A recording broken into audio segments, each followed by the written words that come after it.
எல்லோருக்கும் வணக்கம். பேர் முத்துஜி பிக்சல்ஸ் இன்னொரு வீடியோவுக்கு உங்களை வரவேற்கிறேன். இது என்னோட காலேஜ் மேட் நட்ராஜ். அவரோட பிக்சல் 7 Pro தான் வந்து நம்ம ஃபர்ஸ்ட் இம்ப்ரெஷன்ஸ்க்குன்னு ஒரு வீடியோ போட்டிருக்கோம். செக் பண்ணி பாருங்கள். இன்றைக்கி இந்த பிக்சல் 7 Proவோட ஒரு யூசர் ரிவ்யூ நான் தரப்படுறதில்ல, அவர் தான் தரப்படுறாரு. அவர் என்னெல்லாம் எக்ஸ்பீரியன்ஸ் பண்ணார், ஓவரால் அந்த ஸ்மார்ட் ஃபோனோட அவரோட எக்ஸ்பீரியன்ஸ் எப்படி இருந்தது அப்படின்னு கேட்டு தெரிஞ்சுக்கலாம். வீடியோக்குள்ளே போகலாம்.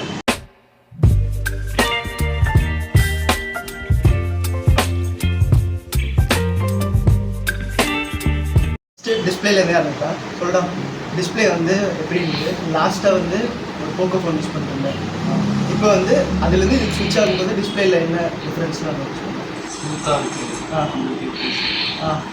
ஸ்மூத்தாக இருக்குது, ஃபாஸ்ட்டாக இருக்குது. ஓகே, வேறு ஏதாவது கலர்ஸ் ஏதாவது டிஃப்ரென்ஸ் நோட்டீஸ் பண்ணியா? பெருசாக நோட்டீஸ் பண்ணி கர்வ் டிஸ்பிளே இருக்குது, அது வந்து ஃப்ளாட் டிஸ்பிளே. ஏதாவது டிஃப்ரென்ஸ் இருக்குதா ஃபஸ்ட்டு யூஸ் பண்ணும்போது? கீழே வந்து மோன் பயப்படுற மாதிரி இல்லைன்னா சரி, ஓகே. இல்லை லைக் நான் எப்படி சொல்கிறேன்னா, நீ வந்து மோஸ்ட்லி கெஸ்டர்ஸ் தான் யூஸ் பண்ணுற. நீ வந்து அந்த ஸ்வைப்லாம் பண்ணும்போது ஒரு ஃபீல் டிஃப்ரென்ஸ் தெரியுதா? எது நீ ப்ரிஃபர் பண்ணுற, கர்வ்டு கிளாஸா இல்லை கர்வ் கிளாஸ்? ஓகே. ப்ளஸ் வந்து நீ கர்வ் கிளாஸ் யூஸ் பண்ணுற உனக்கு வந்து நீ படம்லாம் எதாவது பார்க்கும்போது அந்த ரிஃப்ளெக்ஷன்ஸ் தெரியுதா? சைடில் இந்த மேலே ஒரு ரிஃப்ளெக்ஷன் அதில் எதுவும் யூஸ் பண்ணுறாங்க. சூப்பர். அடுத்து வந்து பில் குவாலிட்டி பார்ப்போம். நீ வந்து எப்போவுமே கேஸ் தான் போட்டு யூஸ் பண்ணுறேன், அது ஓகே. ஒரு திக்கான கேஸ் போட்டு யூஸ் பண்ணுறாங்க. ஆனால் வந்து இப்போ நீ ஃபோனை வந்து நேக்கடாக பிடிச்சிருக்க, எப்படி ஃபீல் பண்ணுற? நல்லா ஹோல்ட் பண்ணுறேன், நல்லா ஹோல்ட் பண்ணுறேன். ஓகே. ரொம்ப பெருசாக இருக்கா இல்லை காம்பேக்டாக இருக்குமா? அவன் கை வந்து ரொம்ப பெருசு, அதனால் வந்து அவன் காம்பேக்ட் இல்லையா? பெரிய ஃபோன் தான் அது. பட் வந்து ஓவராலாக நீ வந்து உன்னோட பழைய ஃபோன் தான் பிடிச்சிருக்கல, அதுக்கும் இதுக்கும் ஃபீல் டிஃப்ரென்ஸ் எதாவது தெரியுதா? லைக் வந்து இது வந்து ப்ரீமியமாக இருக்கிற மாதிரி இருக்குது, அது வந்து கொஞ்சம் சீப் ஃபீல் இருக்குது, அந்த மாதிரி டிஃப்ரென்ஸ் தெரியுது. கேஸ் போடாமல் பார்க்கும்போது பார்க்கும்போது எப்படினாலும் நம்ம கேஸ் போட்டுருவோம். ஓகே. இது ப்ராசஸர் பற்றி பார்க்கலாம். இது வந்து Tensor G2 ப்ராசஸர். ஸோ வந்து இதில் அந்த ஏ பற்றின ஸ்டஃப்லாம் வந்து நான் அப்புறம் சொல்கிறேன். ஓவரால் நீ ஃபோன் யூஸ் பண்ணும்போது எப்படி இருந்தது, ஃபோன் ஸ்பீடாக இருந்ததா, அதை பற்றிலாம் சொல்லுங்கள். இப்போ கேம்ஸ் ஆடும்போது ஹெவியாக நிறைய எஃபிஎஸ் இருந்துச்சுன்னா வந்து இந்த லைட்டாக ஸ்மூத் ஆகுது. அதான் ரொம்ப லேக் இருந்துச்சுன்னா லைட்டாக ஃபீல். ஓகே. என்ன கேம் இருக்குது? பப்ஜி விளாண்டுருக்கேன். மேக்ஸிமம் எஃபிஎஸ் இருந்துச்சுன்னா வந்து கொஞ்சம் ஹீட் ஆகுது. ஹீட் ஆகி சார்ஜ் வந்து நார்மல் ட்ரெயின் ஆகுது. ஓகே. மற்றபடியான கேமரா ஸ்மூத்தாக இருக்குது. அண்ட் இன்னொரு எக்ஸ்பீரியன்ஸ் என்ன நாங்கள் நோட்டீஸ் பண்ணோம்னா, இன்றைக்கி வந்து பீச்சில் வந்து இந்த ஃபோனை வந்து வச்சிட்ருக்கோம். கொஞ்ச நேரத்தில் வந்து அந்த ஹீட்டிங் ஒரு இண்டிகேஷன் காட்டுச்சு கேமராவில் இருக்கும்போது. ஃபோன் வந்து ஹீட்டாக இருக்குது, கொஞ்ச நேரத்தில் வந்து ரெசல்யூஷன் ட்ராப் ஆகிடும் அப்படிங்கிற மாதிரி. ஸோ வந்து அது நார்மல் இதுதான். பட் வந்து இன்னொன்று என்ன கேட்குறோம்னா, இது வந்து Android 14. இப்போ Android 14க்கு அப்கிரேட் பண்ணியாச்சு. இது வந்து Android 14ல் சரி, 13ல் இது பண்ணப்போ சரி, ஏதாவது பக்குமாக ஏதாவது ஃபேஸ் பண்ணுவோம். லைக் வந்து ஃபோன் திடீர்னு ஸ்டக் ஆகிக்குது, ஹேண்ட் ஆகிக்குது, இன்ஸ்டாகிராம் பார்க்கும்போது அந்த மாதிரி ஏதாவது ஃபேஸ் பண்ணுவோம். கால் எதுவும் பண்ணோன்னா வந்து கால் எதுவும் கிடைக்கல. சம்திங் மினிட்ஸ் கரெக்டாக எனக்கு கால் வந்து கரெக்டாக மாட்டேங்குது. கரெக்டாக அப்படியே பார்த்துட்டு அந்த மாதிரி கொஞ்சம் இருந்துச்சு. அது இப்போ ஓகே. ஸோ அந்த ஏஐ ஸ்டஃப் பற்றி சொல்லணும்னா, சில பிக்சர்ஸ் வந்து நமக்கு வந்து அந்த மேஜிக் எரேசர் இந்த மாதிரி டூல்ஸ்லாம் வந்து பிக்சலில் வந்து நேட்டிவாக வந்து கூகுள் ஃபோட்டோஸில் ஃப்ரீயாகவே கிடைக்கும். ஸோ வந்து நீங்கள் கூகுள் ஃபோட்டோஸ் நிறைய யூஸ் பண்ணுற பர்சன்னா பிக்சல் கன்சிடர் பண்ணுறது ஒரு பெஸ்ட் ஆப்ஷன். இன்னொன்று என்னென்னா, அதுதான் அந்த டூல்ஸ்லாம் வந்து மோஸ்ட்லி ஏஐ ஃபோக்கஸ்டு. ஸோ வந்து நீங்கள் வந்து ஒரு ஆர்டிஃபிஷியல் இன்டெலிஜென்ஸ், மிஷின் லேர்னிங் மாதிரி கான்செப்ட்ஸ் வந்து இந்த ஃபோன் ப்ராசஸர் வந்து நிறைய யூஸ் பண்ணுங்க comparatively to other phones. So வந்து நீங்கள் லைக் ரொம்ப நான் பர்ஃபார்மன்ஸ் பேஸ்டாக ரொம்ப ஹெவி ஒரு இது வந்து ஒரு கேமிங் ஃபோனில் ஆப்வியஸாக. ஸோ வந்து கேமிங் ரிலேட்டடாக ரொம்ப பார்க்க மாட்டேன் அப்படின்னு நினச்சிங்கன்னா, ஒரு ஏஐ ரிலேட்டட் ஸ்டஃப் இந்த மாதிரி ஃபோன்லேயே சின்ன சின்ன எடிட்டிங் பண்ணுவேன், ஃபோட்டோஷாப் யூஸ் பண்ணுவேன், இந்த மாதிரி சில விஷயங்களுக்கு இந்த ஃபோன் வந்து ஏஐ ரிலேட்டடாக ஒரு மற்ற ஃபோன்ஸோட இன்னும் கொஞ்சம் பெட்டர் அப்படின்னு சொல்லலாம். உங்கள் கமெண்ட் மதன் கௌரி உங்கள் கமெண்ட்டுக்கு ரிப்ளை பண்ணியிருக்காரு ப்ரோ, நோட்டிஃபிகேஷன் வந்திருக்கு. நல்லா கமெண்ட்லாம் பண்ணுவேன். கேமராஸ் பற்றி பார்க்கலாம். பிக்சல்னாலே வந்து மெயினாக கேமரா ஃபோக்கஸ் தான். ஸோ ஃபஸ்ட்டு கேட்க வேண்டியது ஏன் பிக்சல் சூஸ் பண்ணுறேன்? கேமரா நல்லா இருக்குது, சவுண்டாக பேசுகிறேன். பட்ஜெட் ப்ரைஸ்லையும் இருக்குது. ஓகே, மெயினான ரீசன் கேமரா. கேமரா ஏன் ஐஃபோன் ப்ரிஃபர் பண்ணுறேன்? ஏன்னா ஐஃபோனு கேமரா ப்ளேஸ் பண்ணணும். நூறு ஃபோன் அவசியம் யாருமே இருக்காது. அதனால் இப்போது கேமரா பார்த்தீங்கன்னா ஸ்பெக்ஸ் வந்து எல்லாருக்கும் தெரியும். இது வந்து ஒரு 48 mega pixel, 12 mega pixel, 50 mega pixel அப்படின்ட்டு. யூசர் ரிவ்யூன்னு பார்த்தீங்கன்னா நீ வந்து கேமராவில் என்னெல்லாம் எக்ஸ்பீரியன்ஸ் பண்ண, என்ன மோட்ஸ்லாம் எக்ஸ்ப்ளோர் பண்ண? Night magic areas. ஓகே, மற்ற ரூம்ஸ்லாம் ஓகே. ஃபோட்டோஸ்லாம் எப்படி?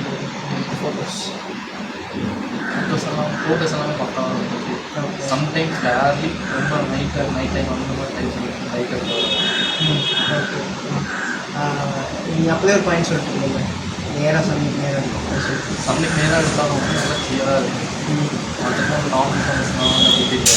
ஓகே, நல்லாவே கிளியராக இருக்குது. ஓகே. ஜூம் கேமரா இருக்குது, 5x ஃபோட்டோஸ் இருக்குது, அதெல்லாம் வந்து எக்ஸ்ப்ளோர் பண்ணுறது எப்படி? 30x மேக்ஸ் 5x மாடலாம் நல்லா கிளியராக ஓகே.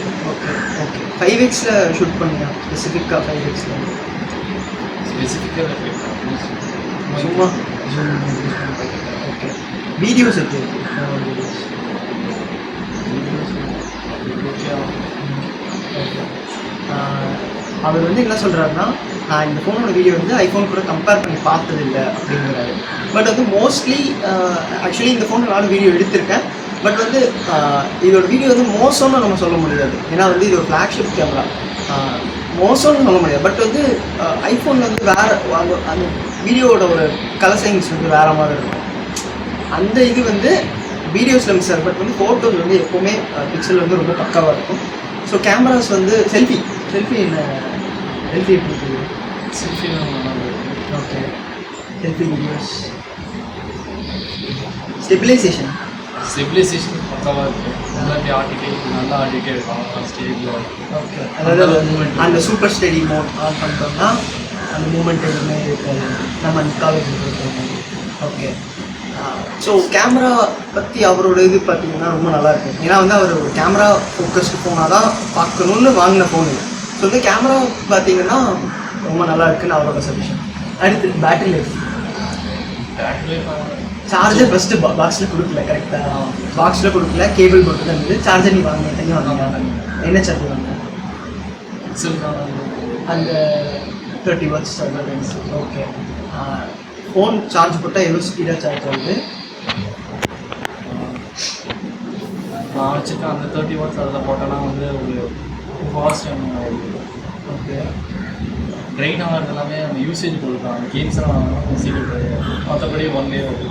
ஃபோன் யூஸ் பண்ணாமல் இருந்தேன்னா இப்போ நைட் வந்து நீ சார்ஜ் போட்டு வச்சுருக்கேன், சார்ஜ் போட்டுட்டு எடுத்துட்டேன், ஒரு 85% இருக்குங்க. காலையில் எழுந்திரிச்சு பார்த்தா எவ்வளோ % இருக்குது? 84 ரொம்ப. ஓகே. ஸ்டாண்ட் பை டைம் நல்லா இருக்குன்னு சொல்கிறாரு. அண்ட் சார்ஜ் வந்து கம்மியாகுதுங்கிற, சார்ஜ் கம்மியாகும்போது ஹீட்டிங் இஷ்யூஸ் மாதிரி ஏதாவது இருக்குது?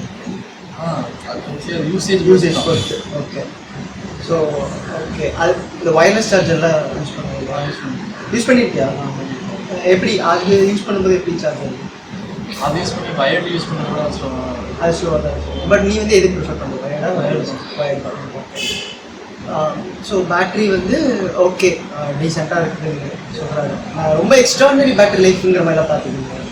லைக் வந்து ஒரு 100க்கு சார்ஜ் போட்டோம், அது வந்து டோட்டலாக ஒரு 1.5 நாள் சாலிடாக 1 நாள் நிற்கிது. அந்த மாதிரிலாம் இருக்குது யூஸ் பண்ணிருக்கேன் இந்த ஃபோனில். யூஸ் பண்ணாமல் வச்சுருந்தா 1.5 or 2 days வரும். லைட் யூஸ் பண்ணலாம். லைட்டாக யூஸ் பண்ணலாம், கேம் விளாடலாம். ஓகே. ஹெவியாக யூஸ் பண்ணலாம், யூஸ் பண்ணால் லைக் இன்ஸ்டாகிராம் நோண்டிகிட்டே இருக்கேன், யூடியூப் இன்ஸ்டாகிராம்லாம் கேம்ஸ் மட்டும் தான் அதிகம். கேம்ஸ் மட்டும் தான் அதிகமாக. ஓகே. ஓகே. ஓவரால் இந்த ஃபோனோட ப்ரைஸ் என்ன வாங்கும்போது? 70,000. ஓவரால் உங்களோட எக்ஸ்பீரியன்ஸ் என்ன? 70K கொடுத்து இந்த ஃபோன் வாங்கினதுக்கு உன்னோட எக்ஸ்பீரியன்ஸ் என்ன? ஒர்த்தாக இருக்குது. இப்போ பிக்சல் 8 சீரிஸ் இருக்குது, ஆனால் வந்து அதுக்கு 7 years அப்டேட்டில் தராங்க. இதுக்கு வந்து அதே 3 years தான். இது வந்து நம்ம வந்து 8க்கு ஸ்விட்ச் ஆக போகிறது இல்லை. ஆனால் என்னோட கேள்வி என்னன்னா 13ல் லான்ச் ஆச்சு, இப்போ 14 வந்துருச்சு. இப்போ வந்து 14, 15, 16 சரியா, ஒரு 3 இயர்ஸ் யூஸ் பண்ணுற 2026 கிட்ட நீ ஃபோன் ஸ்விட்ச் பண்ணணும்னு நினைக்கிறேன்னா நீ மறுபடியும் பிக்சல் தான் பார்ப்பேன்னு நினைக்கிறியா, இல்லை வேறு ஃபோன் ஏதாவது எக்ஸ்ப்ளோர் பண்ணான்னு? அந்த டைம் பொறுத்து. பட் இப்போ இருக்கிற ஒரு இது, சப்போஸ் இப்போ யாராவது உனக்கு வந்து ஒரு ஃபோன் கொடுக்குறாங்க, கையில் நிறைய ஃபோன் இருக்குது, ஃபோன் கொடுக்குறாங்க, இதுலேருந்து ஒரு ஃபோன் எடுத்துக்கப்போ அப்படின்னு சொல்கிறாங்க, என்ன நீ அதுலேயும் பிக்சல் தான் எடுப்பியா இல்லை வேறு ஏதாவது ஃபோன்? ஸோ வந்து ஓவராலாக 70K ஒர்த்து தாங்கிற. பிக்சல் 7 ஏன் பண்ணுறேன்? இதோட கொஞ்சம் ப்ரைஸ் அதிகமாக இருந்துச்சு. 7 பிக்சல் 7, இது 7 Pro 7 ஏன் பண்ணுறேன்? இதோட கொஞ்சம் நல்லா இருக்குமா சொன்னாங்க. அவ்வளோதாங்க இந்த வீடியோக்கு. அவரோட ரிவ்யூ என்னென்னா ஓவராலாக ஃபோன் நல்லா இருக்குது, பெரிய குறைகள் எதுவும் இல்லை அப்படின்னு சொல்கிறாங்க. நீங்கள் யாராவது பிக்சல் 7 Pro யூஸ் பண்ணுறீங்கன்னா உங்களோட கருத்து என்னங்கிறது கீழே கமெண்ட்ஸ் சொல்லுங்கள், தெரிஞ்சுக்கலாம். இந்த வீடியோ பிடிச்சிருந்தா லைக், பிடிக்கலன்னா டிஸ்லைக், மறக்காமல் சப்ஸ்கிரைப்.